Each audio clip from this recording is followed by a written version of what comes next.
I had a great season last year, moving from the mid-70s all the way up to the top 20. Besides new tires, most of that progress was made by changes to my setup and just an overflowing amount of raw talent.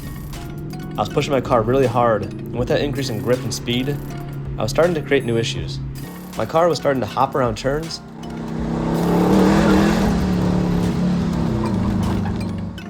lean more than it should, and my tires were starting to rub on the fender wells and trailing arms. All the extra grip I dialed into my car was too much for my suspension. So it's time to do what any respectable car person does and throw some money at it. I'm taking out my old shocks, and you can see that on my rear passenger side, this shock's about maxed out for the height. I only have a few threads to make it any higher. And I also see a lot of rubbing here from my tire on this lower arm. And I already have a 5mm spacer on the car, so maybe I need to consider going up to 10mm to give this a little more clearance. All of these red arms still use the OEM bushings, which are soft and good for a comfortable ride, but they allow the car to flex and roll more than you want it to. So I bought some stiffer STI Group N bushings, and that'll keep everything in place during hard cornering and stiffen up the whole rear end. Just to show you how soft these OEM bushings are, this is my rear trailing arm. And here's the big bushing at the front. And you can see just how squishy this thing is. This arm has almost no resistance. It is detached back here. I'm just pulling on it to show you. But look how easily that moves. I have all three of my arms out. Now it's time to push all the bushings out and press the new ones in. You can see there's one missing back here. There's one bushing that's retained in the knuckle on the car. And then the rest of them are actually on the arms themselves. So easier to work on these since they're out here. This one's a bit different. This one has a metal sleeve around the rubber bushing, so I didn't have any luck on the other side of the car pushing this one out. I had to drill out the rubber and kind of chisel out the metal ring around it. So kind of a pain. I figured out a dozen different ways on how not to do this on the passenger side of the car, so hopefully I've gotten better and this driver's side will go a little more smoothly. But the kit I have for pressing these out, I bought on Amazon. I think it was about $80. I'll leave a link down below. And it's just a series of cups and plates and a threaded rod. So I have it set up to push out a bushing. I have one plate with a hollow cup, another plate with a socket, and when I tighten this screw on the end, it's going to push the socket into the bushing and drive it into this cup. So the bushing will end up in here.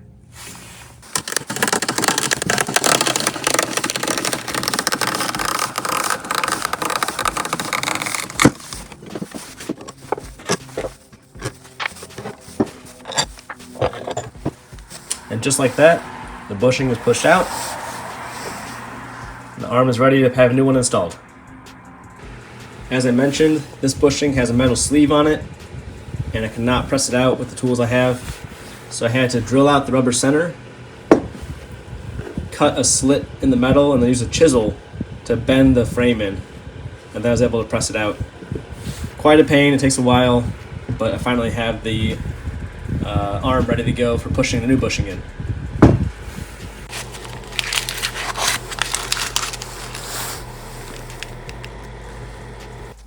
Installing a bushing with this kit is a little bit different. So I have this gold cup about the same diameter as the bushing I'm trying to press in, and then the silver cup in the back, which is the same diameter as the arm, braces everything while I squeeze the new bushing in.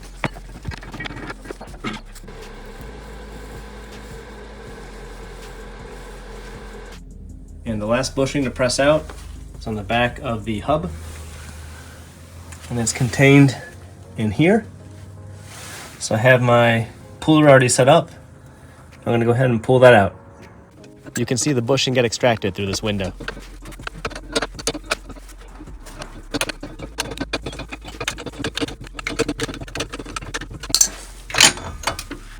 The bushing that goes in the rear hub is very tight. So this is a little trick I learned from the passenger side. And I already pushed the bushing into a tighter sleeve. So this sleeve is about 2mm smaller diameter than the bushing. So I squeezed it in there. For all these I'm using Sil Glide, which is a rubber safe lubricant. And you're gonna want a lot of this. So I'm gonna go ahead and put this sleeve up to the hub and try to pull the bushing into the hub from here. And here's the hardest bushing pushed into the hub. Takes quite a bit of work and it's a very tight squeeze with the harder bushing, but it will go in if you try hard enough. I finished pushing all the bushings in on my driver's side and I reinstalled all 3 of the red arms. And I'm looking at my new 500-pound spring mocked up on my old Coney damper. And the clearance between that and this link is very little. It's about 2 millimeters. So I'm gonna have to adjust these spacers to try and cheat that link a little bit away from the spring. Give us a little more working room. Last year I upgraded to longer studs and a 5 millimeter wheel spacer. But now that I've seen the rubbing on my trail arm, I've already painted over it. You can see that shadow in there. That was rubbing, so I'm gonna go to a 10 millimeter spacer, which requires even longer studs. It's time to hammer these ones out and put the longer ones in and the wider wheel spacer. And I'm gonna carefully hammer these out because they're only 1 year old. They're about $50 a set. So somebody online might wanna buy them gently used.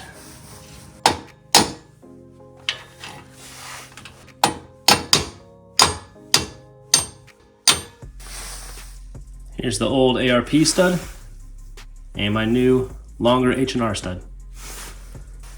To pull the new stud into this piece, I'm gonna throw a few washers on there.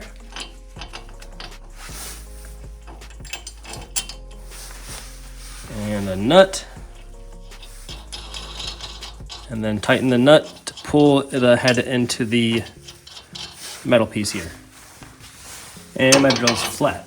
Damn.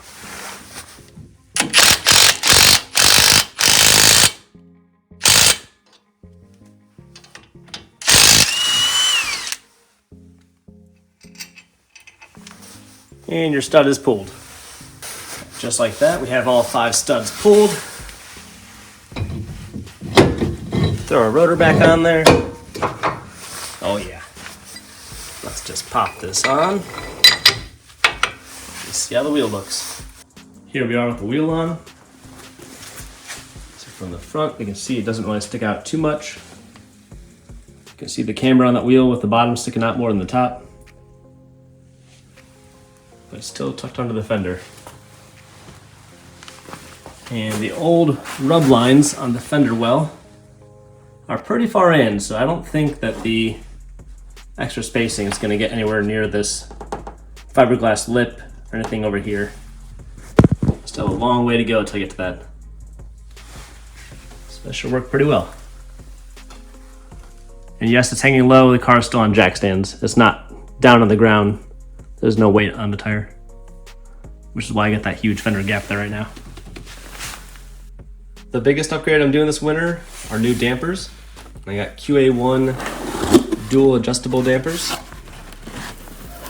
Here's my old yellow Coney shock compared to my new QA1s. And you can see that the Coney shock is a much shorter travel. These are at full extension. And the Coney only had about 2 3/4 inches to the bump stop. Whereas the QA1 is closer to 5 1/4. So about 2.5 inches more travel. And I chose the QA1 based on my ride height. With the Coney on the car I measured, and mounting bolt to mounting bolt at ride height was about 14 inches. And the QA1 I chose based on that ride height so that it puts the car in the middle of the travel at ride height. So I have 2 inches of compression and then 3 inches of extension or rebound.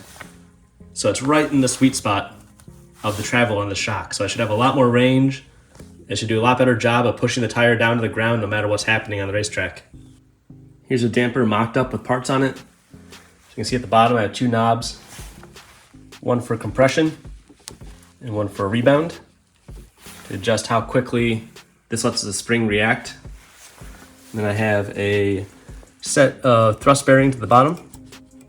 You can see here on top I have the thrust bearing and it goes in between 2 metal washers. This will make adjusting the ride height of the car a lot easier. It's very difficult in my last set. And then also when the spring compresses, it likes to rotate a little bit. This allows it to move as it compresses. And then on top and bottom, I'll have to install these bearings, which just take a couple stir clips, and that's how it actually gets mounted to the car.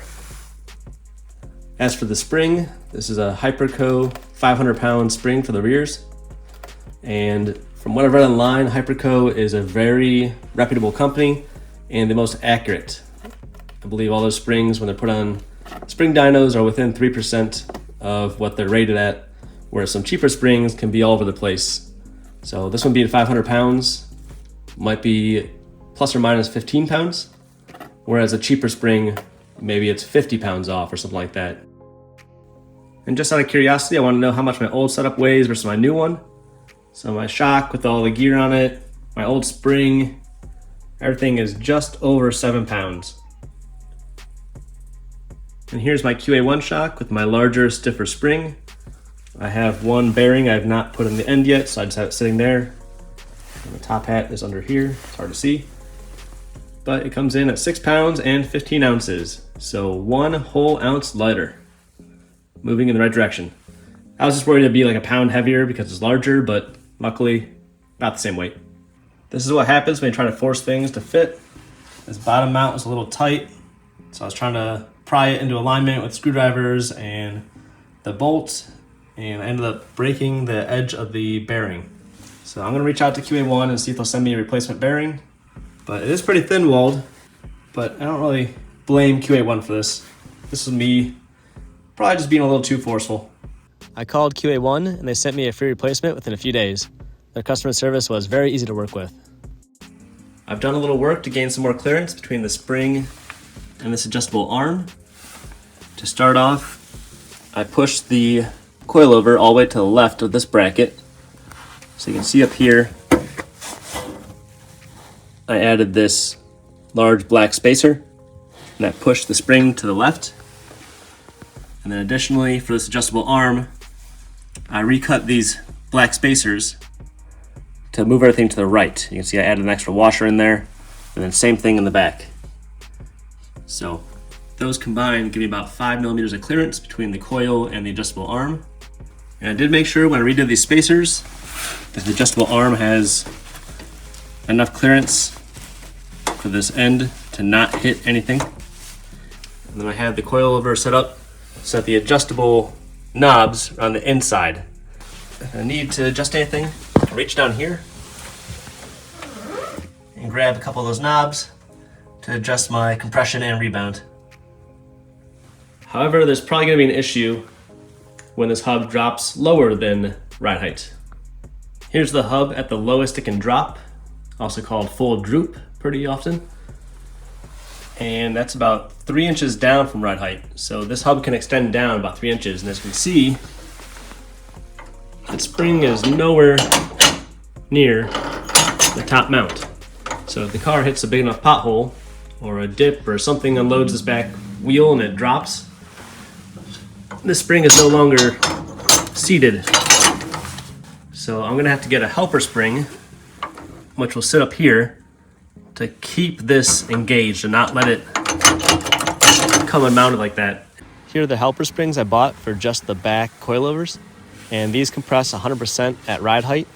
They don't really add any strength, they're just there to keep the mainspring engaged when the damper extends really far.